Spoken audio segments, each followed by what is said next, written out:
Сәлем достар, құрметті менің көрермендерім, каналыма қош келдіңіздер. Әр күндеріңіз сәттілікке толы болсын. Сіздерге бүгін басты ерекшелігі қамырды кептіріп жасайтын моңғол қазақтарының тағамы ыңқуырдақ немесе цуйванды жасап көрсеткелі тұрмын. Ең алдымен қазанымызға сұйық майымызды құйып, үстіне балғын сиыр етімізді саламыз. Оның артынша бір дана пиязымызды ұзын жолақтарға кесіп алып саламыз. Татымына қарай тұз, бұрыш қосасыздар. Менде аздап сиыр еті тұздалған болғандықтан мен тұзды аз мөлшерде қостым. Тұз мен бұрышымызды қосып алғаннан кейін бетін жауып 5-10 минуттай қатты отта қуырамыз.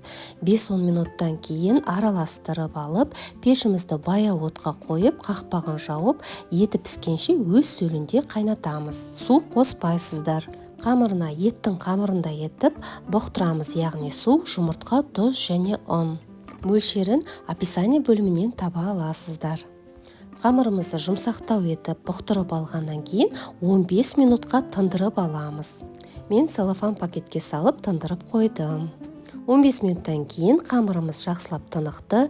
Енді осы тыныққан қамырымызды екі бөлікке бөліп аламыз. Қамырымызды еттің қамырына жайғандай етіп жаямыз, бірақ еттің қамырынан сәл қалыңдау болуы керек. Достар, каналымның дамуына өз үлестеріңізді қоса отыруларыңызды сұраймын. Ең алдымен төменде қызыл подписаться батырмасын басып, каналыма тіркеле кетулеріңізді сұраймын. Содан кейін осы ұсынған видеом сіздерге ұнаған болса, төменде лайктарыңызды басып, пікірлеріңізді де қалдыра кетіңіздер. Әлеуметтік желіде достарыңызбен бөлісуді де ұмытпаңыздар. Ол үшін төменде поделиться батырмасын басып, әлеуметтік желіде достарыңызбен бөлісе кетіңіздер. Қамырымызды жайып алғаннан кейін 4-ке бөлеміз де қызып тұрған табада екі жағынан кептіріп аламыз. Лаваш секілді қатты күйдірмей кептіру керек. Қамырды табада көп ұстамайсыздар, бір жақ ұшынан ұстап отыру арқылы жылжытып, осылай кептіріп аласыздар. Видеоға мұқият болыңыздар. Егер де бұл тағамды 3-4 адамға ғана жасайтын болсаңыздар, онда бір суала қамыр жеткілікті болады. Моңғол қазақтарының тағамы ыңқуырдақты бірінші жасап көруім, дәмі өте керемет болып шықты. Сіздерге де жасап көруге кеңес беремін. Видеоға мұқият болсаңыз, мен қамырымды қатты қақтап кептірген жоқпын. Бір жақ ұшынан ұстап отыру арқылы жылжытып, осындай орташа етіп кептіріп алдым. Енді осы кептірілген қамырымызды 2 немесе 3 бөлікке бөлемізде кеспеге кескендей кесіп аламыз. Кеспеміздің жуан жіңішке болуы ол өз қалауларыңызға байланысты.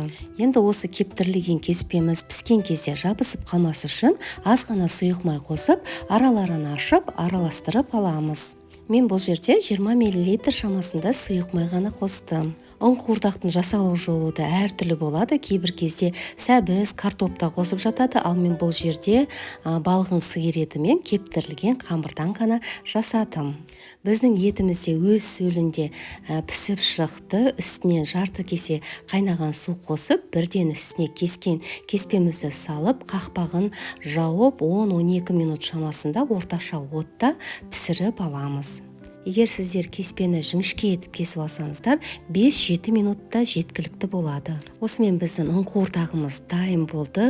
Асты үстіне араластырып, қалауларыңызға ерік беріп, әртүрлі етіп, әсемдеп ұсына берулеріңізге болады. Сонымен моңғол қазақтарының тағамы ыңқуырдақ немесе цуйван тағамымыз дайын болды. Астарыңыз дәмді болсын. Сіздермен болған Нұржамал. Келесі видеода кездескенше сау болыңыздар.